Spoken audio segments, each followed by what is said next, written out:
Hier, il y avait un débat, et le temps de parole était réparti, de manière bien définie. Initialement, c'était 50 minutes, 60 minutes, et puis 10 minutes. Chacun de nous avait 60 minutes.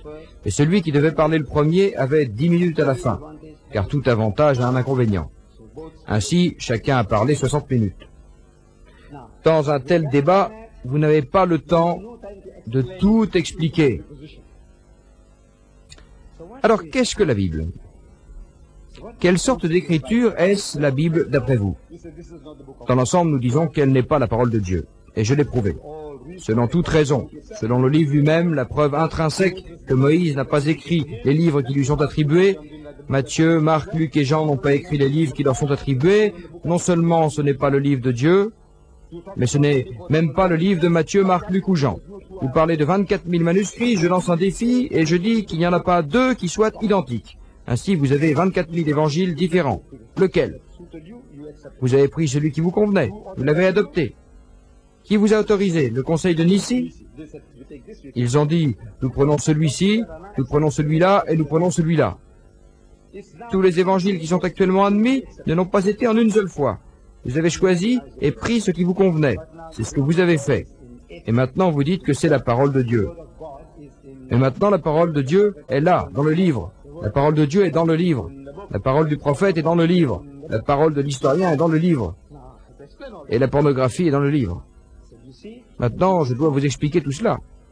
Je dis, voyez-vous, je vous donne des exemples concernant la parole de Dieu.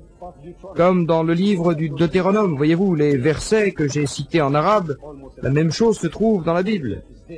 Il y a là une idée quasiment identique. Je leur lèverai un prophète. Je leur lèverai un prophète parmi leurs frères, comme toi. Je mettrai ma parole dans sa bouche, et il leur dira tout ce que je lui ordonne de dire. Qui est-ce, je? Dieu? Il parle à Moussa. Je leur lèverai un prophète parmi leurs frères, parmi les fils d'Ismaël. Ceci s'adresse aux fils d'Israël. Il dit parmi vos frères, comme toi, comme Moussa, et je mettrai ma parole dans sa bouche, et il leur dira tout ce que je lui ordonne de dire. Alors moi je dis que ce « je » est Dieu. Vous n'avez pas besoin d'être un théologien, ou un devin, ou un prêcheur. Quiconque lirait ce texte vous dirait que ce n'est pas la parole de Dieu. Ceci n'est pas la parole de Dieu. Une autre citation extraite du livre d'Ésaïe. Comme si Dieu parlait et Dieu parle. Il dit, « Rappelez-vous les choses du passé. Car je suis Dieu et en dehors de moi, il n'y a pas de Dieu.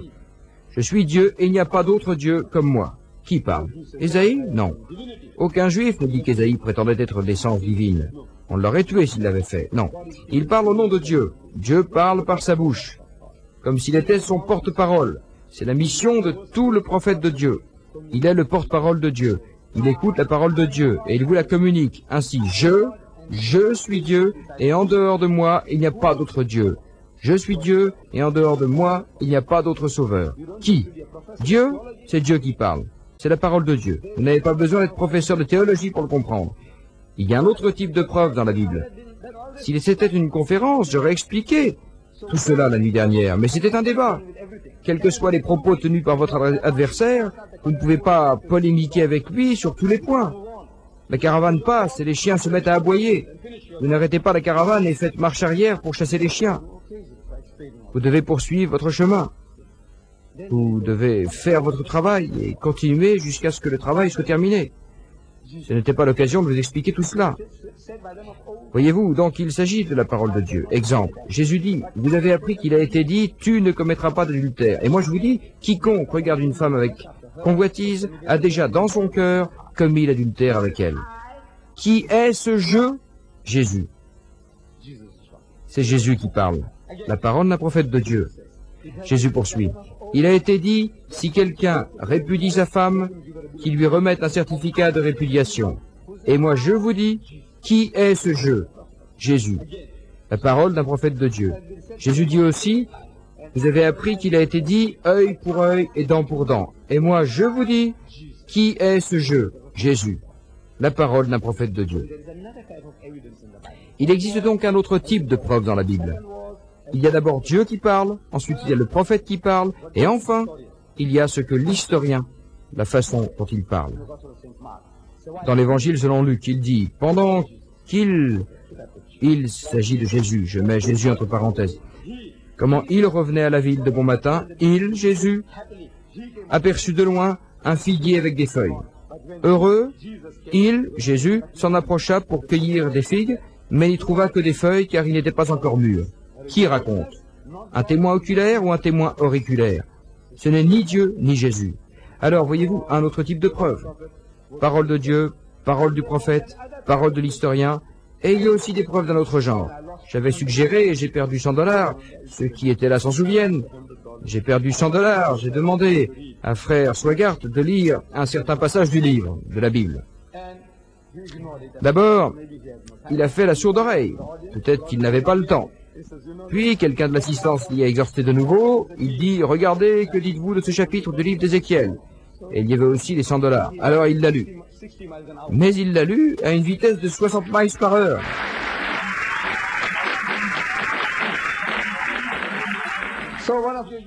Alors, un étudiant d'université s'approche de moi et me dit, écoutez, il a lu, mais je ne savais pas.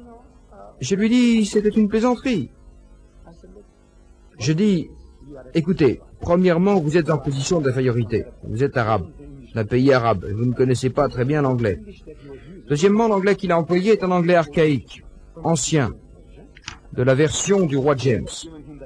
Voyez-vous, nous lui avions donné cette brochure qui est extraite de la nouvelle version internationale, une langue moderne, où on appelle un chat. Mais il a lu dans la Bible archaïque. On ne peut pas le blâmer parce qu'il utilise la version du roi James. Il l'a lu. Et vous ne connaissez pas très bien l'anglais. Ça aussi, c'est un désavantage. Et il l'a lu à cette vitesse dont je viens de vous parler. C'est ce qui s'est passé.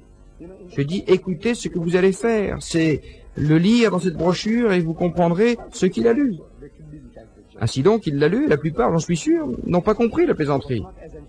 Non, la vitesse, la prononciation, il n'était pas aussi emphatique que quand il cite d'autres textes bibliques. Vous savez, il lit de façon telle que chaque mot et chaque phrase descendent dans votre gorge ou dans votre oreille. Mais hier, c'est différent, soit en 60 miles par heure. Il y a donc ce genre de texte qu'aucun homme décent, ai-je dit, n'oserait lire devant sa mère, sa sœur, sa fille, ou même devant sa fiancée, si elle était vraiment vertueuse. Maintenant, ce que vous devez faire, c'est le lire vous-même, pour savoir de quoi ça parle. Vous n'avez pas compris la plaisanterie, ce n'est pas de ma faute. Voyez-vous, si vous ne connaissez pas très bien l'anglais, et vous savez la vitesse et la langue archaïque, ce sont des facteurs qui comptent, vous n'avez pas compris la plaisanterie, voyez-vous. Mais si vous compreniez la plaisanterie, vous savez qu'aucun homme décent n'oserait lire ça dans son église ou devant sa famille. Voyez-vous, c'est un autre type de preuve. Ainsi, nous avons la parole de Dieu dans la Bible, il y a la parole du prophète dans la Bible, il y a la parole de l'historien, témoin oculaire ou auriculaire dans la Bible, et il y a cet autre type qui est la pornographie dans la Bible. Nous aussi, nous avons quelque chose de semblable dans l'islam. Nous avons la parole de Dieu dans le Coran. La parole de Dieu uniquement. Il ne vous raconte pas des histoires. Nous connaissons un certain événement dans la vie du prophète, que la bénédiction et le salut de Dieu soient sur lui. Une délégation chrétienne est venue de Nayaran à Médine. C'étaient des Arabes chrétiens. Ils avaient entendu qu'un autre Arabe prétend être en communication avec le Tout-Puissant, un prophète. Alors ils se sont dit, nous allons vous le voir et l'interroger. Nous allons voir ce qu'il sait. Alors ils sont venus à Médine, et ils furent hébergés à la mosquée du prophète. Ils mangèrent et dormirent là, et ils eurent aussi un entretien pendant 3 jours, et peut-être 3 nuits.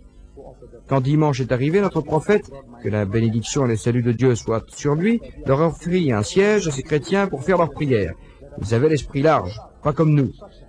Certains parmi nous pensent que leur mosquée est supérieure à celle qu'avait notre prophète. Pas de doute sur le plan de l'architecture, oui. Il leur donna la permission, l'autorisation de faire leur prière. Au cours d'entretien, le porte-parole des chrétiens posa cette question, parmi tant d'autres. Il dit, d'accord, dites-nous maintenant, quelle est votre conception de Dieu? Et notre prophète, que la bénédiction et le salut de Dieu soient sur lui, ne chercha pas ces mots. Vous savez, bon, voyez-vous, c'est comme ceci et comme cela. Non, il ne fit pas comme ça. C'est le Dieu d'Abraham, de Moïse, de David et de Salomon, vous savez, celui qui parla à Abraham. Non, il ne parla pas de cette façon.